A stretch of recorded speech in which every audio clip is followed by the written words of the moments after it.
Um, Good morning, good afternoon, good night. I don't know.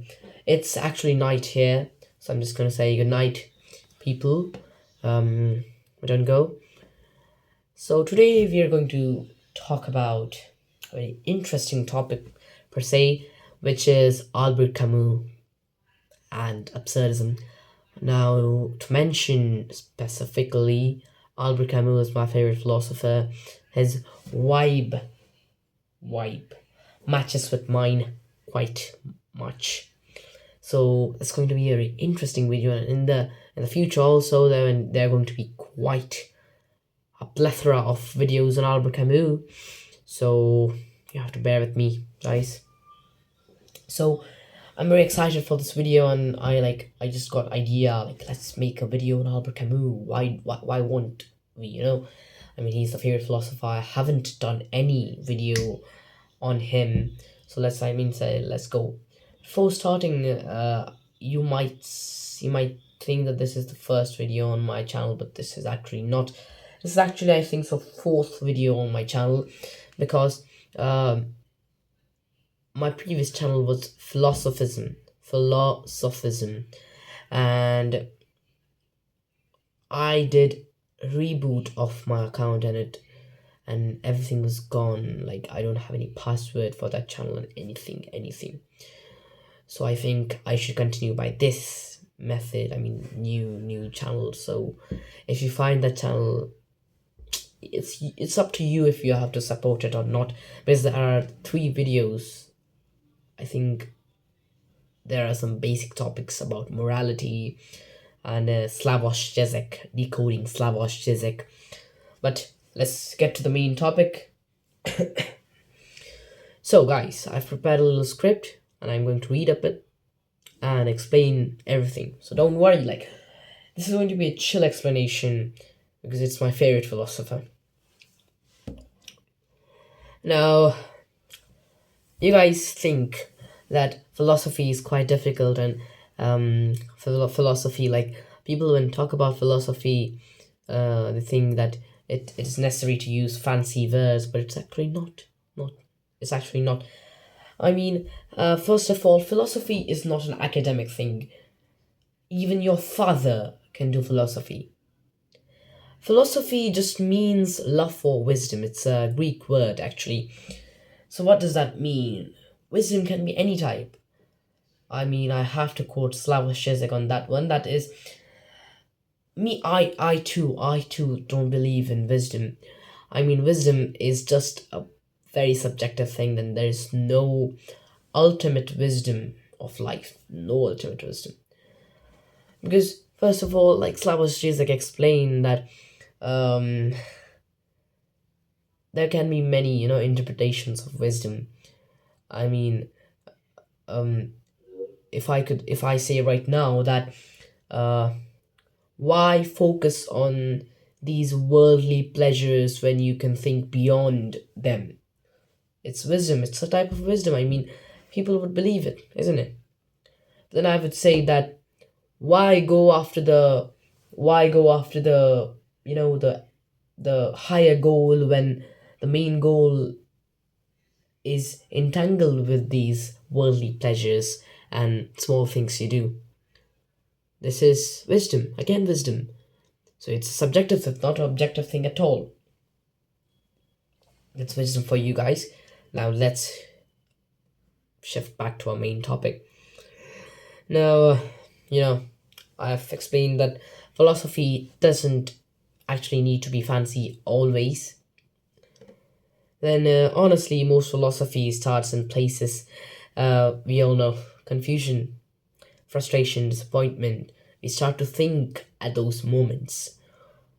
Those are the specific moments in our lives that our brain forces us to think and to cope with those feelings of suffering. You understand it? And that's how philosophies actually originate. But in this philosophical game of life, there comes Albert Camus, and he begins with a simple and comfortable truth. That is, you can what is this? What am I doing? You can want life to make sense, but life doesn't owe you one. I mean, it's a pretty nice explanation, but it's still a wisdom, isn't it? And that's also quite absurd. Now, not dramatic, not some dramatic moment, not lighting from the sky, just that quiet, irritating realization that the world doesn't operate with your expectations in mind. Exactly, well said. You try to do the things that you try to follow the rules, you wait for life to open up, and sometimes it just doesn't. Now, while writing the script, I said that you follow the rules. I mean, these are the things to cope in life, isn't it? Following rules. But that doesn't mean that you don't have to follow rules, because if you deny every kind of rule and deny their existence, first of all, it's bad for you also, and second of all, the main thing is that you become cynical, you lack awareness, and we don't want that, isn't it? Now, there is no explanation card that falls from the ceiling. There is no voice telling you here's the purpose. No, nothing. People try to cope up with the absurdity of life by God, and they think that there is a God up there, and maybe that God could provide them a meaning in this absurd universe, but He doesn't. Remember. Now, when everything is going like this, you ask a question, and the world gives you silence. I mean, and sometimes the world doesn't give you silence, but the world acts against you for being too rebellious, asking too many questions, isn't it? Now, and the silence is where Camus says everything begins. He's not trying to depress you. Chill, guys. I'm not trying to depress you. He's not trying to depress you. No philosopher is actually trying to depress you, but they're just telling you their perspectives and their truths of life. Now, he's trying to get you to finally stop relying on a universe that never promises to guide you. Because once you're honest and about that, you stop waiting and you start acting. Camus talks about the absurd like a collision. You need for meaning hits the world's indifference. That crash that where life becomes real. I mean, there are some points in life when you try to feel that something is weird, and then this instinct kicks in. And I think everyone reaches that point in some way. Maybe it's when things don't go the way you planned. Um, Maybe it's when you realize people expect you to have everything figured out, but you don't. Or maybe it's just those nights where you lie awake, thinking, what am I even doing? There's no answer, just you and your thoughts. And let me tell you, that's the most terrifying feeling ever. Don't let yourself into that. Never. Now, here's the part where most philosophies try to comfort you. Camus doesn't. Camus doesn't, I'm telling you. Camus doesn't. He doesn't try to depress you, but he also doesn't try to comfort you. That's the beauty of the contrast and the contradictions, and that's the beauty in it. He says, don't run from this. I mean, what is this? This is the absurd universe. Don't cover it, don't pretend it, face it. Because when you stop lying to yourself, you finally see your life clearly. Not as something waiting for meaning from outside, but as something you get to shape from the inside. That's what his whole Sisyphus example really means. I mean, you have to read the book, The Myth of Sisyphus. I'm not going to explain it, The video is getting too long, it's 10 minutes already, so just get your explanation from somewhere else. Not life is a joke, not everything is pointless. It means look at the task in front of you. Look at how repetitive, exhausting, and unfair it can be. And instead of collapsing, ask yourself, how do I continue? What can I choose here? Sisyphus doesn't get freedom from the rock, he gets freedom from illusions. He knows exactly what his situation is, and that honesty gives him strength. Camus calls this revolt. Not breaking things, not screaming. Revolt is simply refusing to give up on living just because the world didn't hand you a manual. Revolt is continuing, choosing, acting. Then comes freedom. When you stop expecting the universe to tell you what to do, you suddenly realize that the one who gets to decide. And finally, passion. Not wild excitement, but real presence. Living fully because you know nothing is guaranteed.